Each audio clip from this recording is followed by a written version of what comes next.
Coming up, NASA wants to capture an asteroid. And we're joined live in studio by Yuri's Night executive team member, Jefrey Alice. Then we'll be joined via Skype with DIYROCKETS Darlene. All that and a whole lot more coming up on Spacevidcast Live, Season 6, Episode 11. Let's do this thing.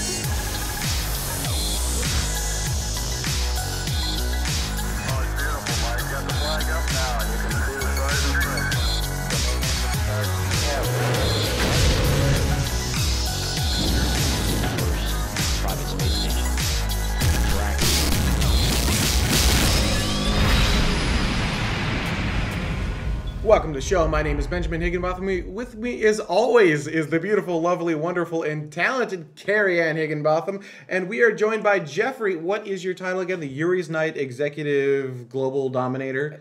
We could go with that, but officially it's Director of Operations for the Yuri's Night Global Got it. Executive Global Team. Dominator. And yesterday was Yuri's Night. Really quickly, before we go into any of the stats or what happened, any of this stuff, what is Yuri's Night? Well, Yuri's Night is the anniversary on April 12th of Yuri Gagarin's spaceflight in 1961, the first spaceflight of any human. And so we use that as a chance to bring people together from arts and sciences, technology, everywhere in a common place and just bring humanity together. It's an opportunity to dream about where we're going, exploring where we are, and celebrating where we've been. So it's more than just celebrating Yuri Gagarin and the astronauts. It's celebrating all of humanity's achievements in space. Yeah, definitely. It's also a celebration of the first launch of the space shuttle, which was 20 years to the day, thanks to a technical delay. After Yuri Gagarin's launch. Just by chance, actually. It's just not like they tried to line it up. Right. In fact, they weren't going to line it up. It was going to be a different date, but it just so happened that it launched on the same day. So give us a little bit of stats. How did Yuri's Night 2013 look from the executive committee's standpoint this last year? It was a phenomenal success. I don't know how we're going to top this next year. The fire-breathing Cirque du Soleil. Yeah, that's what you'll need. Yes. Well, the most important announcement is that we finally went interplanetary. There was an event with the Mars Curiosity Rover, so now we're on 2 worlds, and that was definitely a first for us. What about Spirit and Opportunity? What is it, just Curiosity, just kind of sitting there doing a little party by herself and like not inviting Spirit and Opportunity? I understand they were like Skyping through MRO or something like that. I think that's how they. I don't know though. I don't know. I think that was classified. So for stats, there were 351 events, and 57 countries, I believe. Nice. Yeah, on 7 continents. So we had Very Antarctica cool. again. So phenomenal success. We had a lot of new partnerships this year that we were really excited to do too. So really, it was a phenomenal success. That's how we're looking at it. Yay. That's really cool. We'll have another one next year. You know what? There's not been a Yuri's Night year that hasn't been a phenomenal success from our point of view. Mm-hmm. They always have been. For the past few years, we've broken all our records before. So how'd you get started in Yuri's Night? How'd you get sucked into the... Spacevidcast, actually. Oh, I'm so sorry. Yeah, I know. You do have a lot to apologize for. So it was Yuri's Night 2010. I was watching the Spacevidcast broadcast, and I was like, I really want to be a part of this. And so every year, the Yuri's Night Global Executive Team has applications open during the summer for the next year's team. And so I applied. I almost didn't apply, but something told me I should, and the rest is history. I started with Yuri's Night 2011, which was the largest Yuri's Night ever with 567 events. Nice. Yeah. 50th anniversary of human 500, and you had 350 something for... That was a huge event then. Mm-hmm. Yeah, 350 this year. Yeah. Very nice. So where do you go from here, right? So you did the event. We did the event last night. We are... I'm just going to say it. We are abso-freaking-lutely exhausted because we were at the we'll call it what, the premiere Yuri's Night event? I'll call it the best one because we were there. So that's how that works. That's fair. In Los Angeles, we were at the California Science Center, and directly overhead was Space Shuttle Endeavour. So we're here celebrating humanity's achievements in space with this amazing spacecraft sitting right overhead. Huge people. We had the president of Virgin Galactic there. Mm-hmm. We had the guys from Deep Space. We had the guys from X Prize. We had, teams from SpaceX. We had Mohawk Guy. We had Mohawk I'm sorry, Guy. but seriously. Yeah, we had Mohawk Guy. We can't really top that. Dude. Yeah. So there was a point in there somewhere. I don't remember what it was, but we were all exhausted. We were all exhausted, but where do you go from here, right? So you've got this. How do you make it bigger and badder than that? Well, every year we set a goal. For the past few years, we've had this really lofty goal of 1,000 events, but we also set a more practical goal that we definitely know that we can reach. And next year we want 500 events. Okay. And I would like for at least 100 of those to be in an educational center or science center or something. Yuri's Night 2013, we really tried more to reach out to K-12. So that's where we're going. We definitely want 500 events for 2014. So how do you do that, right? I'm someone who's interested in helping you get to 500 events. What do I do? Well, the most important thing you can do is plan an event. Yuri's Night events can be anything from, 2 people in their dorm room celebrating by watching Apollo 13 and having beers, or, NASA Ames in 2007 had 10,000 people. Yuri's Night LA had 750 last night. There's an event, I can't remember where, but for this year there was an event with 2,600 people. Nice. Whoa! Yeah. So, the most important thing is go out and plan an event. You don't have to do it alone. And the great thing about Yuri's Night is you can put an event in your own cultural context. So it can be whatever makes sense for you wherever you are. And so from a global perspective, we get a great team together to help foster these events around the world. That's super awesome. It is. And so I'm interested in starting an event. What do I do? Well, if you've never registered an event before, or even if you have, the first step is go to our website to get resources, logos, and register on the Mission Control Center website. And from there, you just plan an event. However you want to do it, get some people together, find the target audience, with Yuri's Night LA, there was no really specific target. It was just anybody who wanted to be there. And just plan it. Yuri's Night is there to help you do it, the global executive team. So we make tons of resources available on our website. Now, you've got your cheat sheet in front of you. Are there any stats that you wanted to hit before we let you go? There are so many things that I would love to cover, but that would take hours. I mean, this thing would be pages printed. 351 parties this year in 57 countries on 7 continents and 2 worlds, which we're really excited about, which is up from 2012 at 236 parties in 52 countries, with our record being 567 events in 75 countries for 2011. That's crazy. Those are our stats, yeah. And we've shown constant growth over the years. 2011 did, put a dent in the ceiling of that graph, but we've seen constant growth, and we'd love to continue that, and we think we will. Nice. Awesome. All right, so yurisnight.net, that's where you can go for more information on Yuri's Night. You can see videos on the Yuri's Night YouTube channel. You got a bunch. I assume you're going to have a bunch of stuff coming out from these last parties. Yes, and actually you can go to Yuri's Night Live. It's just live.yurisnight.net, and people from around the world are submitting their videos and their photos of their event, and you can see them live as we moderate them. And we've been really fast on that, thanks to our social media team. That's really cool. All right, so I'm going to keep you on set just for a moment, because you're a Spacevidcaster. You're not just Yuri's Night. Yeah. You've been with us for 4 years this August. Ever. Oh, wow, that's a long time. 4 years There are a few people in the chat room who've been there longer. I think Trent has been there since the season 1, but very few. I think it's just a small handful of people. Oh God. But before we go to break, I did want to talk about NASA's new plan to capture an asteroid, which is basically the Obama administration is asking Congress for about $17.7 billion for a NASCO. Yep. NASA's. I told you we were at Yuri's Night, dude. Would you like a cheat sheet? Honestly. I have a cheat one. sheet. That's the worst part. I called NASA NASCO. I don't know how you recover from that. Good. Asking for $17.7 billion in 2014. It's down about 1% from 2013. It's $105 million to boost studies of asteroids. Now, they're also talking about doing manned missions to asteroids. That $105 million is purely for the studies. Understand going to an asteroid is going to cost a lot more than $105 million. Yeah. There seems to be some confusion out there, right? You're reading the comments, and people are like, oh, yeah, 105, I don't know how they're going to do that. They're not. That's the study portion of it. They still want to send astronauts to an asteroid by 2025 or Mars by 2030, and they're going to include another $20 billion over time to study near-Earth asteroids, which is currently double what they're doing right now. Unfortunately, this comes at a hit for Planetary Sciences, which is taking a $300 million hit compared to 2012. So the Planetary Sciences stuff, which keep in mind, that would be things like Curiosity, Right. Spirit, Opportunity, a lot of those really cool things.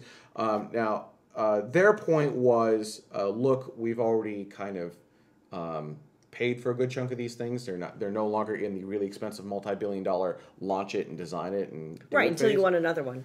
Until you want another one. Just NASA's saying. Planetary Sciences stuff is some of the coolest stuff out there. So I'd love if we could find a way to not have a hit in Planetary Sciences, but then also be able to do some of the manned stuff as well, because all of it's inspiring, all of it's important, all of it's really cool. So on that note, we're going to thank you so much for joining us, Jeffrey. You're it was welcome. a lot of fun. This is the first time you've actually been out here, right? You've never seen the This Endeavor or either Endeavor or California? yeah, I have. Spacevidcast. Well, yeah, I haven't been on Spacevidcast before. Yeah. Yeah, so welcome to the show, and now get off my show. All right, we're going to take a quick break. When we come back, we're DIY rockets and a 3D printing contest. Stay with us. We'll be right back.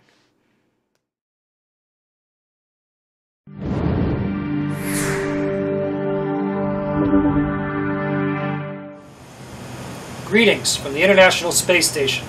I'm Canadian Space Agency astronaut Chris Hadfield, and I'm really glad to be with you on Yuri's Night, the day, no matter where we are, when we come together to celebrate the past, the present, and the future of human space exploration. Yuri's Night commemorates the day that humanity first entered space, the 12th of April, 1961. I was almost 2. And connects people across the planet, and even here in orbit. Like Yuri Gagarin did over 50 years ago, Yuri's Night calls on humanity to protect the beauty of planet Earth while looking to the stars. Whether it's from a single pluck of a guitar string to the orbital maneuvering thrusters that are on this space station, Yuri's Night brings the talent and the creativity of people together from all walks of life with the inspiration of space. The orbital perspective that I've been privileged to share through social media, it shows how we are advancing in ways of communication, allowing us to connect and bring space into everyone's everyday life. On the space station, we're running over 100 different experiments simultaneously, from medical experiments on changes to the body, to metal sintering here in the racks, to collecting dark matter and dark energy, the very stuff of the universe. We've come a long way in 52 years. But really, we've only just begun to explore the cosmos. In the next 52 years, I can imagine building on this, inventing new engines, new power sources, a level of safety and reliability, setting us free to travel beyond low Earth orbit, to live on the moon, to live on Mars, and to go beyond. From Yuri's courageous first flight, to Neil's first step, to the leaps we've made since, and to the giant leaps that await our creativity and our drive and our inventiveness.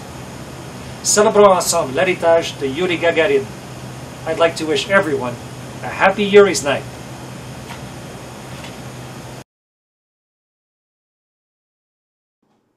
And welcome back to the show. We're joined now by Darlene from DIYROCKETS via Skype. Darlene, welcome to Spacevidcast. Tell me really quickly, who is and what is DIYROCKETS? Yes, so we're a new space company. We were incorporated in October of last year in 2012. And there's 2 of us that founded it, myself, Darlene Dom, and my co-founder, Diego Favarolo, who is from Argentina. And basically, I think if you're following the space industry, you know that it's growing rapidly right now in a lot of different ways. And one of the things we were thinking about is how do we create the future space industry in a way that everyone can participate in it, and how at the same time, by being able to tap into talent, do we lower the cost of building space technology. And so our thought is, can we crowdsource and open source space hardware? And we'd been thinking about this for several months, talking to lots of different people, and looking at how we might be able to do that on the internet, when we came across a group called Sunglass, which is a design company which allows people to collaboratively design hardware together online. And so once we met them, we thought, okay, everything that we want to do, it's actually possible to do right now. And we about 4 weeks ago, we launched our first competition for people to create designs of 3D printed rocket engines. And that's so far we've had 40 teams register, and tonight there actually is the day when everybody's unveiling their initial drafts of their designs. And it's a collaborative competition, so the competition doesn't end till June 1st, and we're looking both for the technical designs of the rocket engines, but also, which teams were the most collaborative, and also looking at their business cases, because we actually want to have a practical use for the technology we're developing. Describe the size of these engines, though, right? Because we talk a lot about like Falcon 9 rockets with the Merlin engines. Those are big engines. You're not 3D printing an engine that big. What size engine are you talking about here?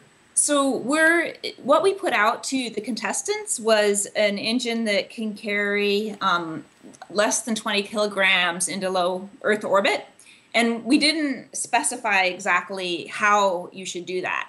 Should it be in stages? Should you be using another vehicle to get to that point?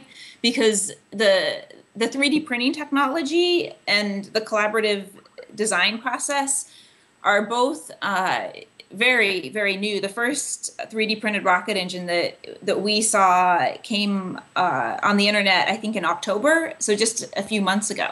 So part of what we're doing is giving people the opportunity to explore and test the limits of the 3D printing and capturing that knowledge during this initial contest, hoping to get some good designs. And then this is just the design portion. So then the next piece will be looking at, actually building those. And then the next piece after that will be testing. So what are some of the practical applications of these 3D printed rocket engines? Yeah. Well, so one area that we're really looking at is the delivery of small payloads, so nanosatellites. And that's right now getting nanosats. So nanosats don't cost a lot. They're really tiny little things.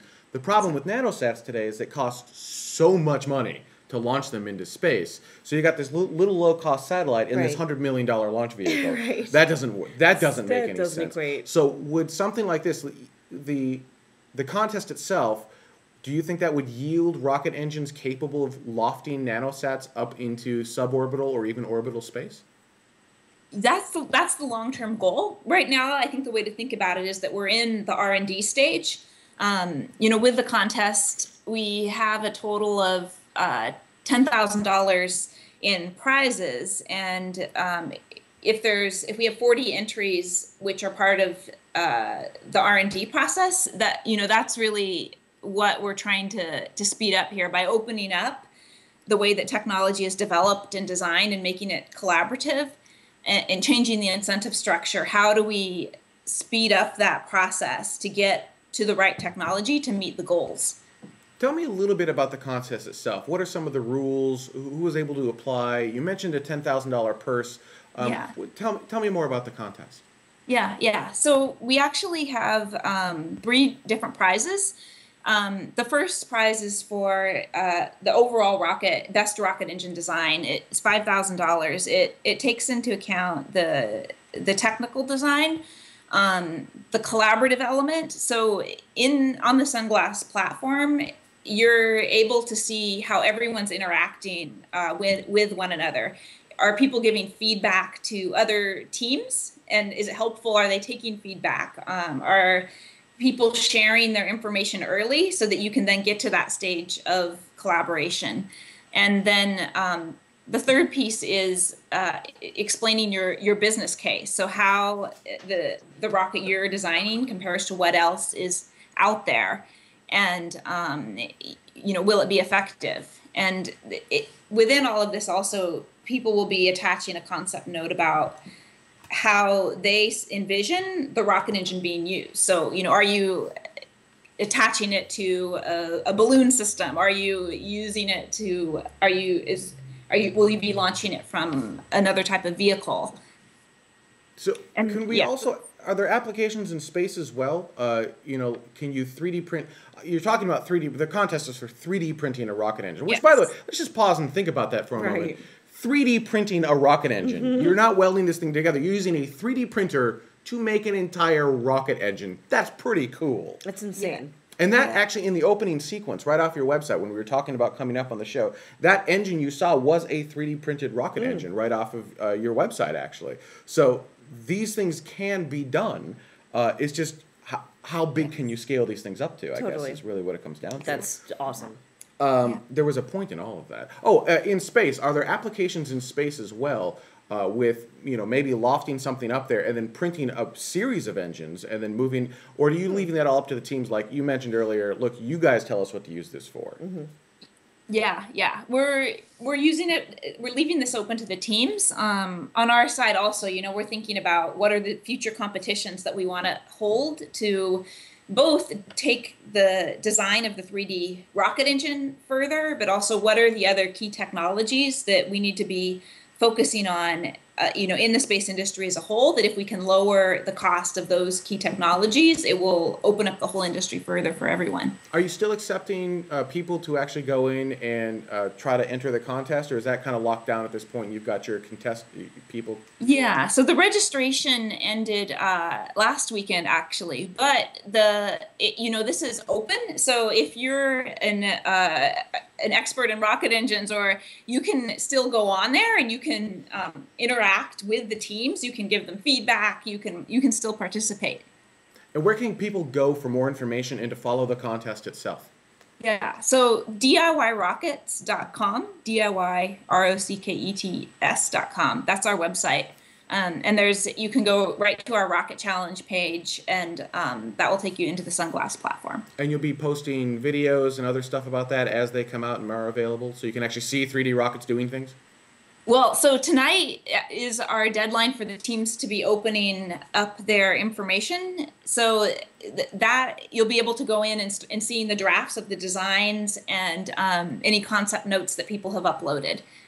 That would be really cool. Very cool. And then, will some of the teams share their engine, or can you not share that because it would be considered an ITAR violation?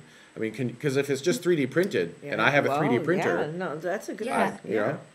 So when I looked at ITAR, there's you don't need to apply for a license if your information is in the public domain, and also the rocket engines that are under ITAR are for delivering over 500 kilograms. Oh. So of course everyone should double check all of this for themselves. But we're not doing this for defense purposes, and it's part of the public domain. So DIY Drones has been doing similar work since 2008. That would be really cool if I could just go online, download a 3D rocket engine, print my 3D rocket engine, and now I could start building a rocket based on this printed engine. Now, this is to be clear. A lot of people think of 3D printers and they think the plastic 3D printers. This is more likely DLMS, direct laser metal sintering. We're making a metallic product, not a 3D plastic product. Is that correct? Well, so Shapeways, they've offered credits for teams for the top 3 winning teams as part of the prize, and they can print with stainless steel right now. But my take of what's happening in the 3D printing industry is that every couple of weeks it's changing rapidly in terms of what we're able to print. So you can see the engine on our website from a guy who goes by the name of Rocket Moonlighting, which is a working 3D printed engine, which of course hasn't been tested to send anything into space. But the whole point of why we had this contest is to push the development on 3D printing. I think this is a really cool contest, and I'm excited to watch it and see what's produced out of this. I think it's a lot of fun. Totally. I want to thank you very much for taking the time out of your Saturday afternoon and joining us on Spacevidcast, and we'll certainly send more people over to DIYROCKETS.com, as well as Sunglass, which is the kind of collaboration 3D printing platform that you guys are all partnered up with as well. Exactly. Yeah, right. Thank you so much. Thank you. Have a great one. And we're going to take a quick break. When we come back, viewer comments from last week's show.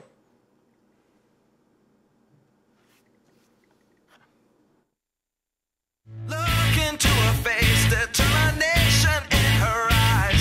She won't give up or quit or fall for little fashion lies. Filled with awesome expectation, this girl's a fascination, and nothing in her way will keep her from her destination. 'Cause she's fire walking, she's fire walking. When it's hot, she keeps on moving through the heat, keeps on improving. Yeah, she's fire walking, she's fire walking to be free.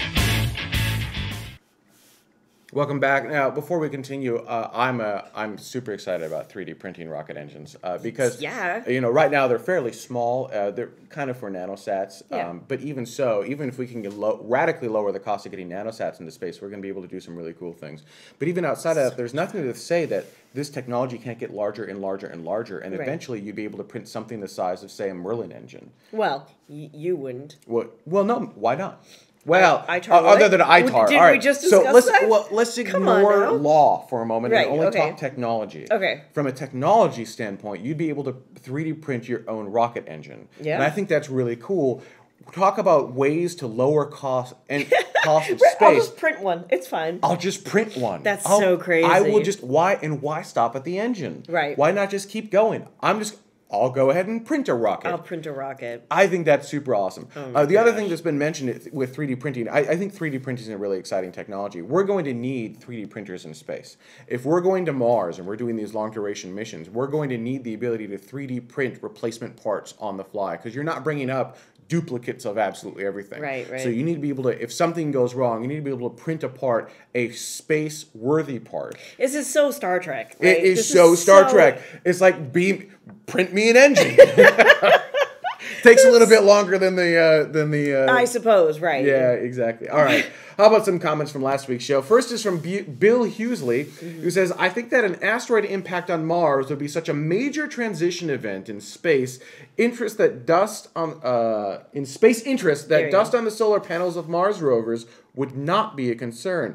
We could just send someone from the Mars habitat to sweep it off occasionally." Ouch. Actually, that brings up an interesting point of robots versus humans. Right.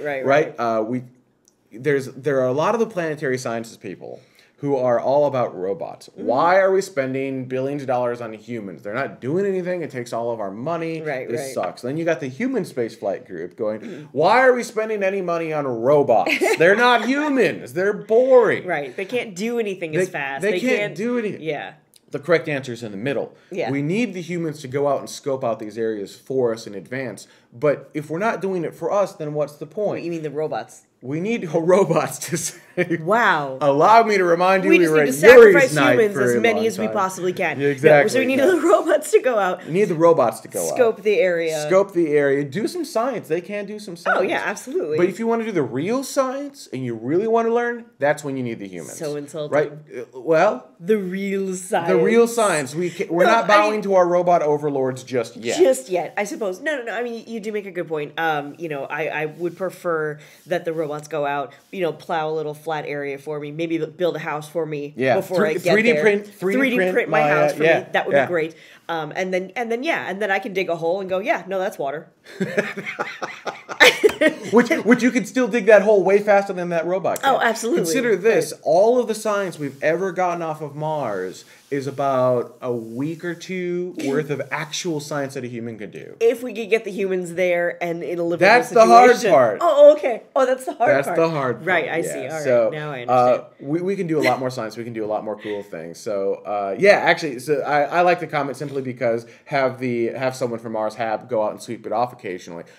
Exactly. That's exactly the robots and humans work in tandem together to create an epic workflow of epicness. That's a thing. Eric Unger says, is SpaceX the Apple of the future? Apple's iPhones was a light beam from the future when it first arrived. The same can be said about a reusable rocket. Also, like the iPhone, there seems to be at least one new version of Falcon every year instead of one new design every 20 years in old space. I guess this will get more difficult once Falcon plus Dragon are human-rated. How will they keep up with the innovation rate then? Can I say really quickly? I like how he took old space and smushed it together. You know what? Just like we're doing with new space. Right, and they also, the capitalization of the O and the S, it makes it look like Old Spice. Which, I mean, I guess for We the need the Old Australians, Spice. can't hear the difference anyway. But that's okay. Anyway. Oh! Haha! No. And I also sort of like the concept of, Falcon, new one every year. iPhone, new one every year. I don't think there's a new Falcon every year. No, though. there isn't. I mean, there isn't. But it feels like Falcon like 9. Yeah, but that is not the case. That is not the case. Space does take a lot longer than an iPhone, but space does a lot more than, say, your iPhone, right? I mean, I know. It is rocket science. In 1 year, the iPhone has more resolution and LTE. Yay. Awesome. Yeah. Right? So, Yeah. but the next Falcon rocket is all new engines, way more powerful, much cheaper, easier access to space, more payload. I mean, this is not a small thing. Right. Eric does make a good point, though, that once it's human rated, how much change is there really going to be? Is that going to stop some things, right? Because one of the big deals is that with old space not changing as much is like, all right, well, it's tried and true. It's already known. We already, we've identified the failure points already. Sure. We know what the risks are, and we're just going to stick with that as opposed to, no, it's cool. Let's just build a new one. So I guess it depends, right? So NASA's human rating is probably pretty insane. I don't know. Right. But who's to say that it has to be NASA's human rating? Certainly if it's a NASA mission, it will have to be. Right. But what if it's not? What if you and I want to go to space? Right. Well, all right. But still. As long as you have quadruple redundancy and everything. But look at Soyuz, right? Same concept, right? So it's not NASA anymore. Now it's the Russians. And the Russians are going, it's all right. We've been using it for however many years. It's totally cool. No big. I mean, is that an innovation issue, or is that a money issue, like a funding issue? Is that because it is human rated and human rating is so difficult and you don't, Russians, by the way, and I don't mean any offense in any way, shape, or form, but who are notorious for being like, it's probably okay, throw it out there, and then maybe lose a couple humans. Like, we keep getting these news stories from back in the day of like how Russia was trying to keep some of this stuff quiet, that they did lose quite a few humans and kind of didn't really say anything. And, all of those sorts. So, again, not trying to insinuate that the Russians are careless. We all make mistakes along the way at some point. NASA certainly lost humans. Okay, not the point. We're getting depressing. But my general idea here is that, is that because it's a human rating thing? Is it because it's a funding thing? Is it because it's I think it's an a innovation thing? I think it's a culture thing. I think that. Do you think we're all just too scared? NASA, No, you name. I think that has happened, right? So NASA's culture after Apollo 13 became failure is not an option, right? And because of when failure is not an option, success becomes god awful expensive. Right. And because it's so expensive, you can do a lot less. You can innovate a lot less. Your options are substantially limited. But when you're willing to do things like, let's test Grasshopper, for example, and maybe we'll make a crater. Maybe it will fail. We don't know. It's not failing with humans on board. I mean, who knows, right? When you're willing to take that and you've got a culture of, I don't know, let's try. You're going to be able to get a lot more done. I don't know what human rating is going to do. I mean, those are all valid points. I like to think that it won't change anything and that things will keep moving forward, because why can't you take a different tact? Right now, you have to build this new human-rated rocket that's designed for humans. Why? Why not do what SpaceX is doing? You've got this cargo-rated rocket right now, and everything's doing cargo. But once you have enough successful missions on your belt and you've got the redundancy built into it, why can't you go, yeah, that's good for humans, right? Yes. At some point, you just got to go, yeah, humans can fly on that. All right. Yeah, I mean, there's more to it than that, but yeah, so there's that. Just asking. This is from Rob Isaacson. What do you think the chances of the 2013 A1 hitting Mars near the poles and releasing CO2, thus raising the temperatures of the planet, releasing more CO2, creating an endless cycle? Are you guys still in Minnesota? So that's actually two questions. He did sort of sneak that second one in there a little bit, didn't he? At the end. You can't tell, can you? I don't know. Should we tell him where we're located? No. All right. Super secret bunker. Do I think it will release enough CO2 to create a chain reaction? I don't. If it did hit, right. I don't. That would be a fantastic impact. And while this is a large asteroid, it's not that large. So that was actually an Wouldn't it interesting be- topic we had right? at Space Up. Yes. Which is Yeah. another reason you should attend Space Up unconferences. Well, yeah. When you can, which was what would it take to start the cycle on Mars to make all of that start going? Yeah, we already know how to do greenhouse effect down here. Yes, we're quite good at it. We're really good at so it. we'll just duplicate it on Hard another- part on Mars is the lack of the magnetosphere, but Right. the thought process is so that there's nothing to really hold in the atmosphere, but it doesn't mean it's just going to instantly blow away. So you kind of just have to keep regurgitating it. But totally something that's doable. So I don't think that's that powerful. And the second part, are we still in Minnesota? I will tell you, no, we are no longer in Minnesota. We are out in California. Specifically, we're like 2 miles away from Disneyland, which is why we're always at Disneyland. All right, that's our show for this week. I'd like to thank everyone so much for watching. There's a possibility that there will be no show next week. Stay tuned to the Spacevidcast Twitter account, twitter.com/SpaceVidcast, as well as the Spacevidcast live events calendar at spacevidcast.com/live. And we'll talk about, we'll let you know what the status of next week's show is, season 5. Where did that come I don't know. 6.12. Otherwise, we're going to start Spacevidcast After Dark in just a few moments. If you're watching on demand and you'd like to watch Spacevidcast After Dark, you're going to need an Epic account. What's an Epic account? An Epic account is what helps us produce this show. It gives you enhanced productions, interviews, and content, and that is a $10 per month or $100 per year upgrade for your Spacevidcasters. That money gives you access to awesome stuff like AIAA meetings, Spacevidcast After Dark, LA Space Salon meetings, a bunch of extra stuff, gigs and gigs. I think it's like 40 gigs of additional content. As well as, and ironically, I will post this ironically, one of the reasons that we may not have a show next week is because somebody is borrowing all of our gear that you helped pay for. So there's Kind of. that. But our gear now is so awesome. Other people are borrowing it from us. So thank you to There's all of... more to that story than that. That's but it. yeah. That's basically it. So thank you to our Space Vidcasters for that. Your money obviously does go right directly back into the show. Absolutely, it does. And there's a lot of really cool gear, really cool stuff that we're doing. Oh, and speaking of, before we go, I do want to point out, check this out. We'll add this in the show notes. This is one of, we showed these off last week. These are the printed posters that we're working on. So this is one of the professionally printed posters. You can buy these now, right now, the professionally printed ones. The URL is long and complicated, so I'm not going to say it, but we'll post it in the show notes, and you can go buy one. Starting next week, we're going to make it available as a download. Now, if you've got an inkjet printer, consider for a moment how much ink this is going to take, and seriously consider buying the full color print from the artist. It's gorgeous. Because it is gorgeous. But if you don't want to and you want to print it out on your own printer at home, feel free to do that. We'll try to see if we can come up with more of these in the theme that maybe use a little less ink on your printer. But these are designed to get you inspired about space, and this one's specific to Mars and Olympus Mons on Mars. So this is the top of Mount Everest right here. We have different markers. This is how high commercial airliners go, supersonic jets. This is how high clouds have been known to go, and this is how high Olympus Mons is, giving you an example of how high things actually get up there. And there's this really cool text on the bottom. It's kind of like a movie poster. So like I said, we'll make those available in show notes. And like I said, that's our show for this week. I'd like to thank everyone so much for watching. Stay tuned if you're watching live. After Dark is up next.